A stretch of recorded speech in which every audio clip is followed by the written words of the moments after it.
Feedback Learnex. English forever. Hello everyone and welcome to this week's edition of Feedback Learnex. I'm Marilyn Delacruz and today we have something special in store for you.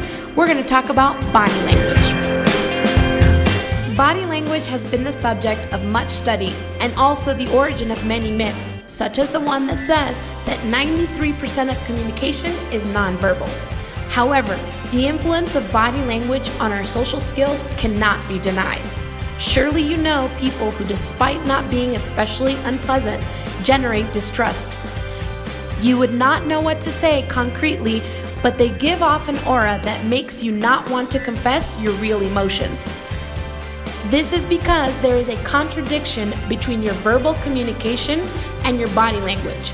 It is even possible that you yourself are generating this contradiction without knowing it.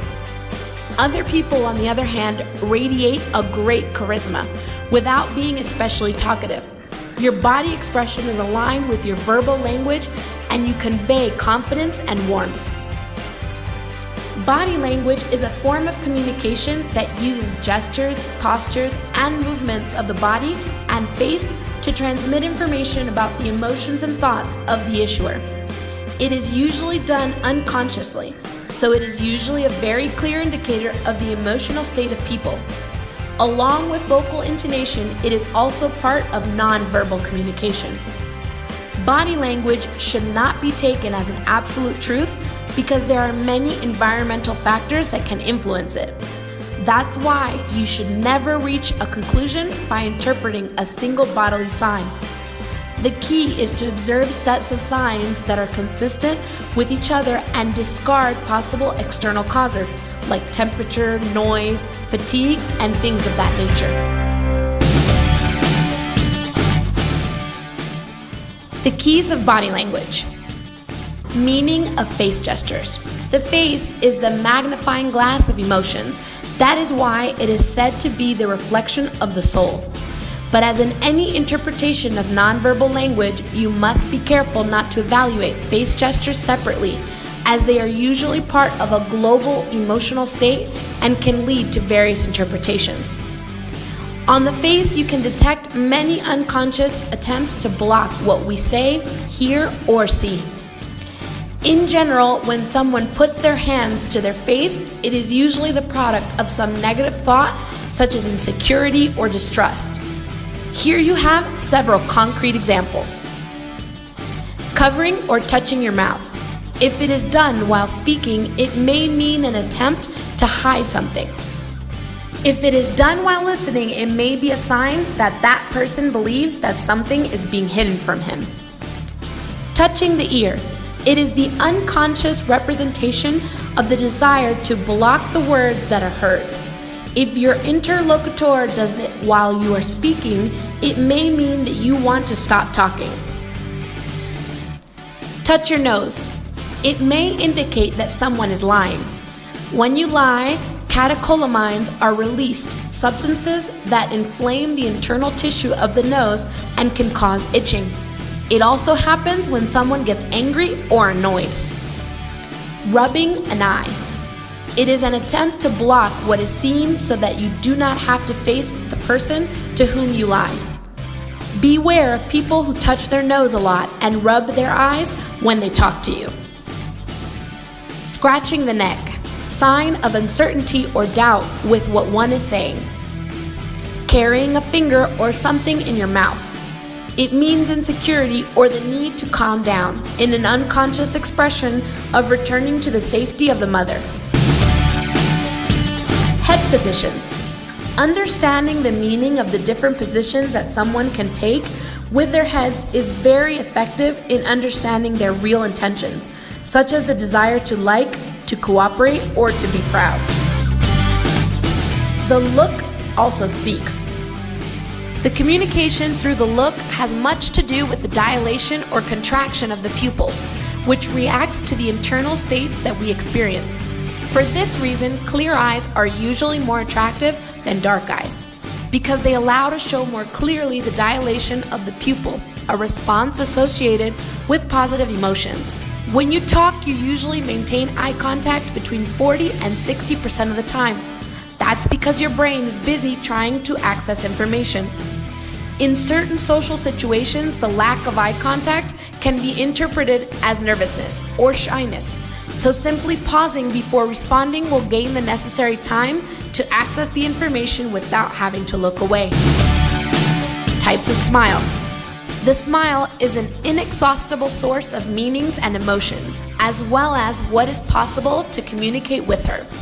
In addition, thanks to mirror neurons, smiling is a tremendously contagious act capable of provoking very positive emotions in others. There is not only one, but it is actually possible to distinguish several types of smile according to what they communicate. The biological function of smiling is to create a social bond by promoting trust and eliminating any sense of threat. It has been proven that it also transmits submission. That is why people who want to pretend power and women who want to preserve their authority in typically masculine professional environments avoid smiling. Position of the arms. The arms next to the hands serve as support to the majority of movements that you realize. They also allow you to defend the most vulnerable areas of your body in situations of perceived insecurity. Proprioception has taught us that the way of communication between the body and the mind is reciprocal. When you experience an emotion, your body will reflect it unconsciously, but the opposite also happens. If you voluntarily adopt a position, your mind will begin to experience the associated emotion. This becomes especially evident when you cross your arms. There are many people who believe that they sit cross-legged because they feel more comfortable. But gestures are perceived as natural when they are aligned with the attitude of the person. And science has already shown that crossing it spreads a critical attitude, however comfortable the gesture may seem. Notice that when you're having fun with friends, you do not cross your arms. In general, crossing one's arms implies that one is experiencing insecurity, hence the need to protect the body.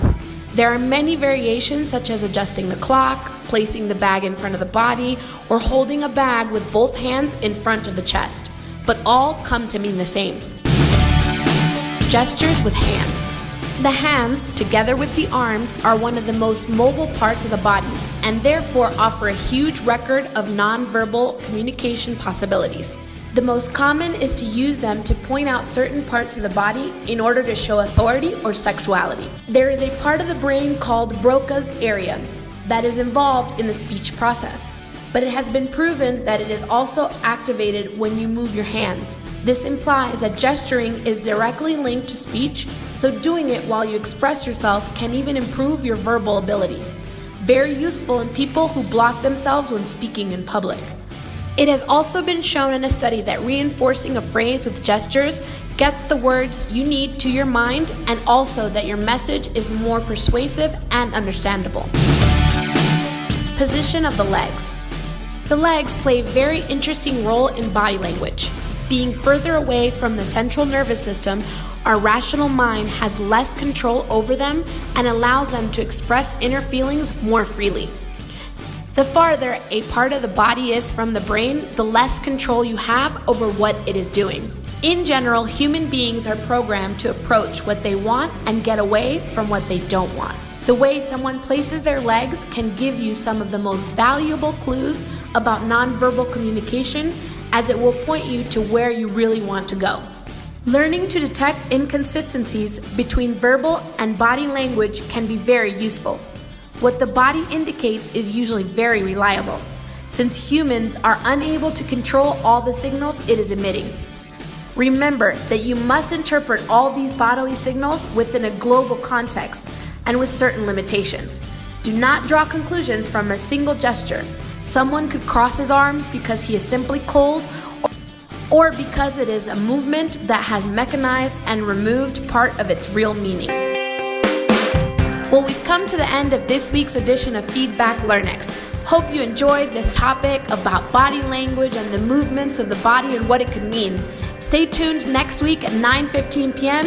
We'll have more about the kinds of smarts. See you next week.